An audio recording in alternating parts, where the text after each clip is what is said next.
Donc actuellement, j'ai en ligne de l'Internet international M. Chadden Diab, expert international dans le domaine de l'eau. M. Chadden Diab, vous êtes toujours le bienvenu sur l'Internet international.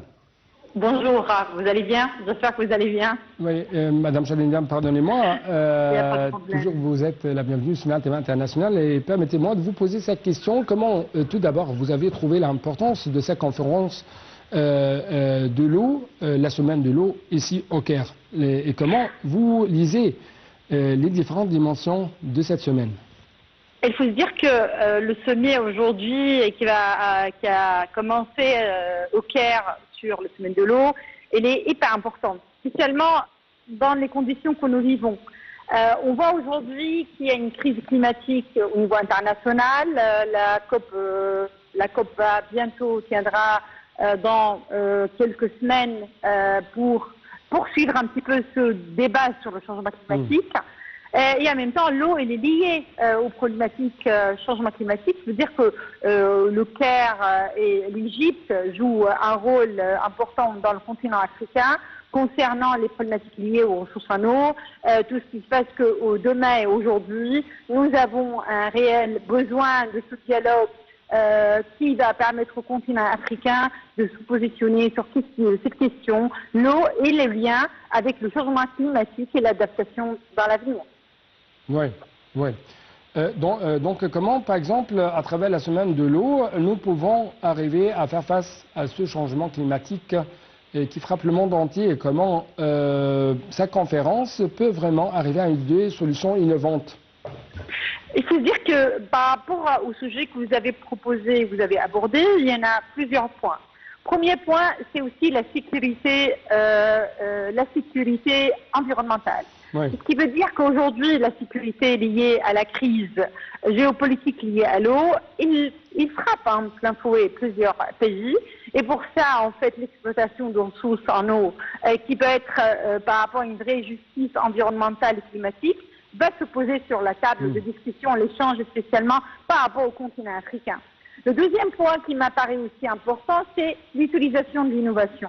Parce qu'aujourd'hui, par rapport à la limitation de la crise au niveau d'utilisation de ressources en eau, nous avons à un moment donné posé la question de l'utilisation de l'innovation au service de régler les problématiques liées à la crise de l'eau. Le troisième point aussi, c'est aussi qui est lié à la crise de l'eau et les innovations et les alertes par rapport à la précipitation qui frappe pas mal, en fait, on a vu ça en Libye, on a vu ça au Soudan, les précipitations en Alexandrie aussi, les précipitations qui peut avoir un vrai impact sur la population. Comment réfléchir sur des centres d'alerte, comment préparer tout ça, toute une solidarité par rapport au continent africain, qui permet aussi un lien avec la justice environnementale et le dialogue nord-sud qui permet de trouver des solutions ensemble. Oui. Comment vous trouvez l'Égypte qui essaie toujours de chercher deux solutions à ces problèmes de différents types de l'eau? Comme vous savez, nous sommes pauvres dans le domaine de l'eau et également nous avons des problèmes énormes concernant l'afflux de l'eau du Nil, notamment après les attitudes éthiopiennes vis-à-vis de l'eau du Nil. Mais justement, avant d'arriver à l'Éthiopie, j'aimerais écouter votre commentaire sur ce qu'on appelle l'école d'irrigation égyptienne, parce que c'est une conception qui a été notée au cours de cette conférence qui a été inaugurée aujourd'hui. Moi, je pense en fait qu'aujourd'hui, il y a un système de management intégré de l'eau qui est quelque chose de très important. Et ce qu'on voit que l'Égypte est capable, et ce qui s'est passé en fait dernièrement, on voit un petit peu par rapport à ce que vous évoquez, qu'il y a un vrai système de management intégré de l'eau par rapport à ce système aussi de réflexion, de planification par rapport à une crise qui peut arriver. Et c'est vrai que c'est une école intéressante par rapport à comment on y arrive plutôt de la prédiction, prévoir avant qu'il y aura une inondation et réfléchir à cette planification qui peut être vraiment intéressante au niveau des flux de l'eau et après l'utiliser de façon intégrée pour l'irrigation ou par rapport à à une planification urbaine. Je trouve ça comme un exemple intéressant par rapport à un management et pour éviter une crise éventuelle. Oui, oui. Justement, j'aimerais discuter avec vous les messages égyptiens vis-à-vis de ce barrage éthiopien. Et après ça, les attitudes éthiopiennes qui ont suivi l'inauguration. Monsieur le Président a dit que, bien sûr dans son allocution, qu'il y avait des efforts qui ont été alimentés, il y avait des efforts qui ont rencontré, des efforts égyptiens sincères, visant à arriver, bien sûr, à une sorte de solution.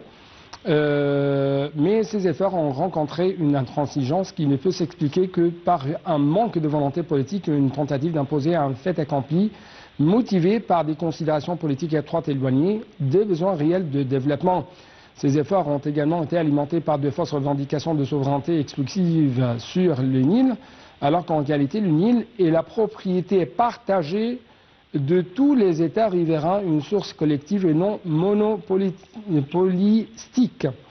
Quelques jours seulement après l'inauguration du barrage éthiopien, notre demande, Monsieur le Président a dit, notre demande d'un accord juridiquement contraignant entre les parties pour en réglementer l'exploitation s'est avérée fondée. Ces derniers jours, l'Éthiopie, par sa gestion indisciplinée du barrage, a causé des dommages aux deux pays situés en aval en raison de débits irréguliers libérés sans notification ni coordination avec les pays en aval.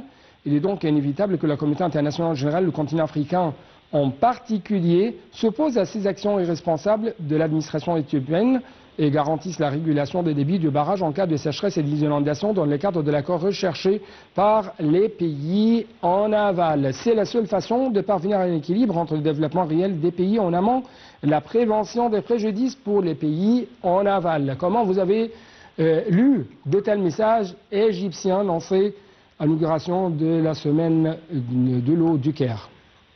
Je pense en fait que les élections de M. le Président, il est très très clair. Hein. En fait, il confirme par rapport à ce que l'Égypte a pris comme action au niveau de la dernière semaine par rapport à la gestion qui n'est pas irresponsable. Moi, je précise ça parce que de l'Éthiopie par rapport en fait le management de ressources en eau. Il faut dire qu'aujourd'hui, par rapport à une réflexion de la planification intégrée qu'il a fait avec beaucoup de sagesse, et l'Égypte a fait ça pour gestion de cette crise qui pouvait avoir un impact important au niveau de Nil, mais il l'a fait avec beaucoup de sagesse. Mais aujourd'hui, à l'occasion de cette conférence, de ce forum de l'eau, il faut vraiment revenir à la Convention internationale, solliciter aussi l'Éthiopie et en même temps au niveau son engagement par rapport à la gestion de ressources en eau, parce qu'il y a une convention internationale par rapport à ce que vous venez d'évoquer, que c'est vraiment responsabilité partagée et c'est pas juste pour un pays. Je pense en fait c'est important de repartir par rapport à ça et revendiquer les droits de l'Égypte à côté des autres pays par rapport au management intégré de ressources en eau qui était signé au niveau de la Convention internationale et que l'Éthiopie, je pense, il a signé cet accord. Oui. Madame Chadine Dieb, notre experte internationale dans le domaine de l'eau et dans le domaine quand même du changement climatique, merci beaucoup pour de telles explications de votre part. Donc avant d'arriver à notre deuxième sujet concernant Gaza, nous devons vous présenter ce reportage qui va jeter plus de lumière sur des activités qui ont été faites par M. le Président durant les derniers jours.